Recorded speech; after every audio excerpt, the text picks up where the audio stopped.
Turrets don't stand a chance. Imperial cruisers are defending the docks. We need them taken out.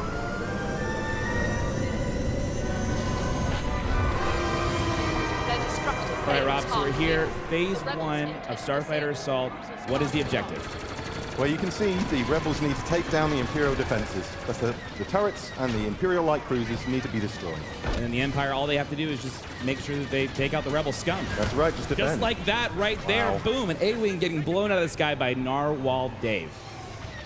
So this is a new ship that we've never seen before in Star Wars Battlefront, the TIE Bomber.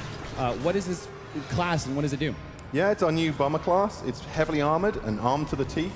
Really great for taking down objectives. You can see here, like you were saying, it is a tank. It does a lot of damage. One of my favorite abilities that it has is the multi-rockets, that it's able to shoot multiple rockets at multiple targets. Yeah, if you use those two abilities at once, you can have 5 missiles in the air. 5 missiles. Look at it just tearing through these X-Wings, these A-Wings. It's just getting the job done. Now here's another ship that we've seen before in Battlefront, but it's been reworked. It's a little different. This is the A-Wing, and it falls within the Interceptor class. How does it work, Rob? Well, it is the Interceptor class. It's fast and agile. It wasn't agile enough, though, unfortunately, getting taken out. It's a bit of a glass cannon. It is most definitely a glass cannon. Now we have the Y-Wing, which is the bomber class, but for the rebels. How is it a little different from the TIE bomber that's right on its tail? I don't even think he knows he's there. He's attacking for the rebels. It's a Y-Wing. He's doing a bombing run, but no more. Now, Rob, we've seen a lot of ships flying around, the X-Wing and the TIE Fighter, definitely iconic ships in the Star Wars universe. Where do those fall into all of this? So they're a balanced class. They're quite good at dogfighting. Also, they can take on objectives. So they're kind of flexible. Flexible, but not flexible enough. Tommy T taking out these X-Wings. He's going ham right now, again, in that TIE bomber. He's going to work. There is Narwhal Dave. No, he was in the Y-Wing, and he just got rammed by a TIE bomber. Sorry, Dave. That's not cool. Not at all. Now, the Rebels are definitely doing a lot of work right now. They are melting through those Imperial light cruisers. Those, as you can see, X-Wing, like you said before, it's there to take out those objectives, and the X-Wing is just melting through it. 15% left on this first phase. It looks like this Imperial light cruiser is definitely going to go down. Boom! Here it goes. See you later, dude. He's gone. He's out of here. Now, Y-Wing, you said, was there to take care of the objectives. He's doing this bombing run. He's definitely just tearing this Imperial light cruiser apart. And there it goes, the second one down. That's two. Yeah, they did their jobs there. Moving on to the second phase. Rob, how does the second phase work in Starfighter Assault over Fondor? The rebels need to get into this tunnel and blow up all 4 shield projectors that are still protecting the dock. Okay, so, ooh, ouch. You still have to watch out for those cinder turrets, though. Yeah, they're still there. All right, Rob, so we've been talking about all these ships. We haven't really mentioned the hero ships, and here's our first sight at Darth Maul's Scimitar. What is so unique about this Sith Lord ship? Well, there's a reason you haven't seen him very much. Because he's invisible. He's a stealth ship. I see, okay. And now here's another hero ship, Poe Dameron's Black 1 X-Wing. Rob, what's so special about this X-Wing? What makes it so different? Well, it's black.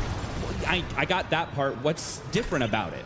Well, Poe's a natural leader, so he's got an area of effect that can help his friends out around him. Now, we also saw another hero ship. Hopefully, we'll be able to jump back into that. That is the Millennium Falcon, piloted by Han Solo and Chewbacca. Now, here is another iconic ship in the Star Wars universe, Boba Fett's Slave 1. Rob, what do we have to watch out for with this bounty hunter ship? Pretty much everything. Slave 1, he's got concussion missiles, he's got ion cannons, and a seismic charge. Seismic charge. What's so dangerous about a seismic charge, Rob? Well, in this closed environment, it's going to get a lot of kills.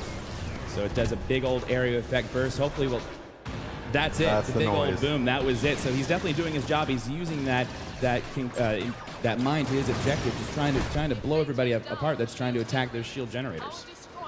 Now here we see Jack Frags piloting Darth Maul's Scimitar. He is just tearing everyone apart. You see he was taking some damage. He cloaked.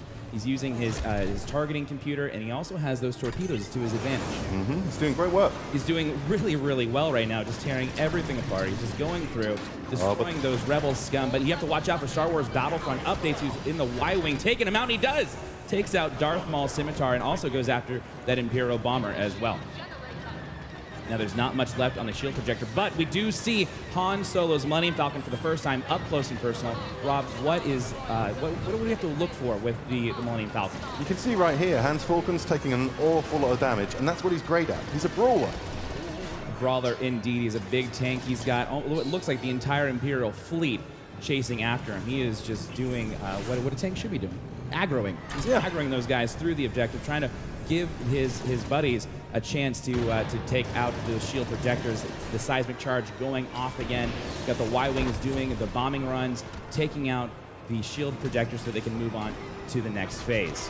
We have 2% left. There's 50 reinforcements left. Narwhal Dave using Black 1 to chase after Slave 1 as they are going through, dipping and diving around the shield projectors. Unfortunately, it doesn't look like he's going to be able to take out Slave 1. The Rebels should still have this. The Rebels, I think so. They've got 40 reinforcements left, 2% left on the shield projectors. I think they're going to get it. Now we're getting a better look at Han Solo's Millennium Falcon. You see he's got some really cool abilities at his disposal as well. But we got Battlefield France doing what seems to be the last and final strafing run on the shield projectors. And he does end up taking them out, taking the Rebels to the third and final phase. Now, Rob, let's do a quick recap. We had phase 1, where the Rebels had to destroy the Imperial light cruisers. Then in phase 2, they had to destroy the shield projectors. And now we get to move on to phase 3. What's that all about? The Star Destroyer is still getting power from the dock, so the Rebels need to disable the power couplings, leaving the reactor core vulnerable. Now, once the reactor core is vulnerable, is it always available for destruction, or do they have to do anything else? They've got about a 30-second window to do as much damage as they can. And then the couplings will then come back down. That's right. All right. Well, Battlefront updates, again, just doing immense work with the Millennium Falcon, but we've got to watch out for this group of TIE bombers that look like they found prey.